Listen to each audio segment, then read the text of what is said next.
Halo, ini adalah recap video tentang perbincangan saya bersama psikiater Ezra Ebenezer tanggal 30 Mei jam 7 sampai 8 malam. Topik yang kita bahas itu adalah berkenaan dengan psikopat dan juga string addiction. Nah, Dr. Ezra adalah seorang psikiater yang sangat-sangat luar biasa di bidang mental kejiwaan ini ya. Oke, kesimpulan pertama yang saya dapatkan, seseorang bisa menjadi psikopat ataupun memiliki string addiction itu selain genetika, tetapi juga ada unsur asuhan ataupun didikan. Nah, secara genetika kita tidak bisa ngomong lah ya mungkin ya, karena itu adalah biological. Jadi otomatis pada saat seorang psikiater ingin mengetahui seseorang apakah dia memiliki kecenderungan psikopat ataupun string addiction, di situ psikiater benar-benar harus menangani secara khusus spesifik.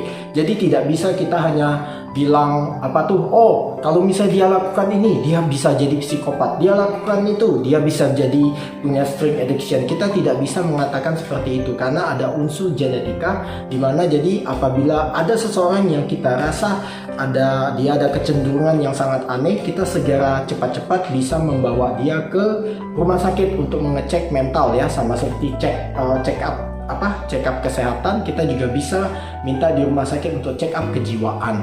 Nah, jadi selain ada unsur biological yaitu genetika itu yang kedua juga ada unsur asuhan ya, asuhan, pola didik, lingkungan, persahabatan. Itu pun juga bisa memicu seseorang bisa menjadi psikopat ataupun serial killer ataupun mungkin memiliki string addiction. Nah, jadi untuk secara pola asuhan ini menurut Dr. Ezra itu penting buat orang tua itu tidak terlalu over dalam mendidik anaknya. Over yang dimaksud itu adalah tidak terlalu over mengekang, over kontrol seorang anak, juga tidak terlalu over melepaskan. Jadi contoh misalnya over kontrol, jadi anak itu tidak memiliki kebebasan apapun, dia tidak bisa apa-apa, dia hanya bisa diam, dia tidak berani melakukan apa-apa. Otomatis secara emosional, pertumbuhan otaknya itu tertahan, sehingga nanti ya itu pokoknya tidak baik.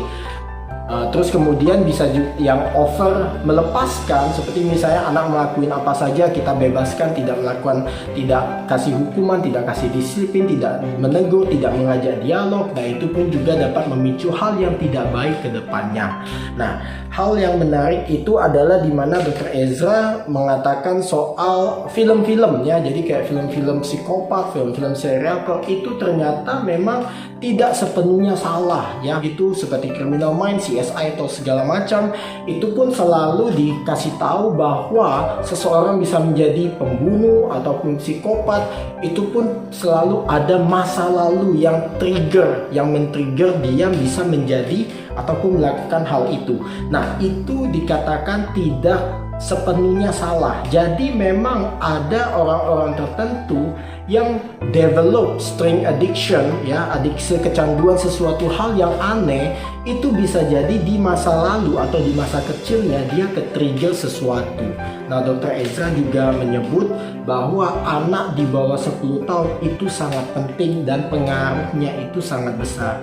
Nah, jadi buat teman-teman yang mungkin memiliki anak ataupun teman-teman guru yang sedang mengurusin anak yang di bawah 10 tahun, mungkin kita sangat-sangat perlu untuk memperhatikan anak-anak ataupun siswa-siswa kita ya. Kesimpulan kedua yang saya dapatkan adalah bisa tidak sembuhnya psikopat atau string addiction itu tergantung dengan orang tersebut. Ya, contoh misalkan pada saat seseorang dikatakan bahwa dia memiliki string addiction, pertama dia anggap itu normal enggak?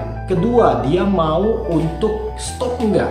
Nah, apabila dengan pemikiran enggak, saya enggak merasa sakit, saya enggak merasa aneh, dan dia merasa denial tersebut, ya sudah pasti otomatis itu bakal sangat sulit supaya dia bisa sembuh. Tetapi kalau misalnya dia bisa cooperate dengan psikiatris, dokter, dan menyadarin apa yang dia lakukan itu salah, nah itu mungkin bisa membantu lebih cepat. Tapi ya kembali lagi tergantung dengan kondisi dan berapa dalam dia ingin stop melakukan itu. Jadi kalau mau ngomong soal perawatan seorang yang memiliki mental jiwa psikopat sering addiction, itu kita tidak bisa menentukan batas waktunya. Ada yang bisa bertahun-tahun, ada yang sebulan, 2 bulan, bahkan ada yang tidak perlu kalian datang ke dokter, itu bisa sembuh sendiri. Nah, saya pada kesempatan ini juga mau mengucapkan terima kasih banget buat Dr. Ezra yang sudah mau menyisakan waktunya untuk berdialog secara gratis ya. Nah, jadi kalau misalnya teman-teman ingin praktek bersama Dr. Ezra, dia adalah seorang psikiater yang hebat, itu bisa dia praktek di Palembang, Rumah Sakit Cerdas. Tetapi kalau misalnya teman-teman bukan di Palembang, itu bisa juga menggunakan Grab Health. Cari Dr. Ezra Ebenezer Soleman, dan juga dia juga ada di Instagram psikiater_online. Ya, jadi teman-teman kalau misalnya mau konsultasi dengan Pak Dokter bisa langsung ke sana. Itu saja kesimpulan yang saya dapatkan tentang psikopat dan string addiction.